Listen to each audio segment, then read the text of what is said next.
আসসালামু আলাইকুম রহমতুল্লাহ বারাকাতু।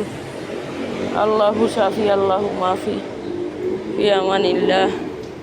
কাজে যাইতে আসি, তবে কর্মতে চলে আসছি। এখনই দোকানের সামনেই আছি, আর রুম তো উপরে। এইখানে ঘুম যাইতে খুবই কষ্ট হয় ভাই বোনেরা, কিন্তু অনেক গাড়ির শব্দ। যাক, আল্লাহর কাছে শুক্রিয়া, আল্লাহ যে হাওলাতে রাখে।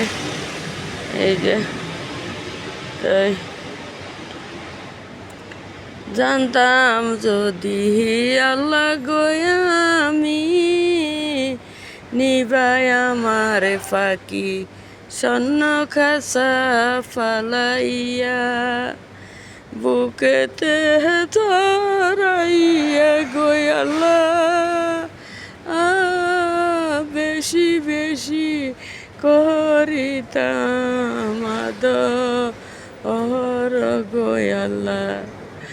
আল্লাহ তোমার কাছে গো শুক্রিয়া জানাই, তুমি আমার পাখি নিহায় আমার বুকের টানরে। আল্লাহ তোমার বুকে রাখিস ভালো রাইকো সুখে রাইকো রে আল্লাহ। আমার পাখি আমার কাছে তনে নিয়া তোমার কাছে এ রে আল্লাহ তোমায় ওই দুনিয়ায় ভালো রাই করে।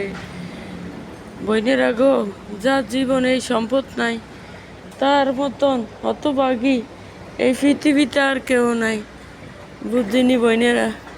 কিন্তু আপনার জীবনে একটা সম্পদের অবহেলা করিয়েন না, স্বামী নামের বট গাছটারে অবহেলা করিয়েন না গো বইনেরা। কিন্তু আপনার জীবনে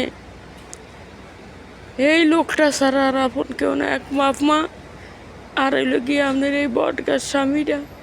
কিন্তু গাছ গিয়া 21টা বছর আমার স্বামী আল্লাহ নিয়ে গেছে আল্লাহর কাছে, আল্লাহর পছন্দ হয়েছে। কিন্তু কখনো তারে অবহেলা করবেন না, তারে খুশি রাখবেন। ডাইল খান, নুন খান, ভাত খান, ফ্যান খান, এই স্বামীটারে নিয়ে সুখে শান্তিতে তাই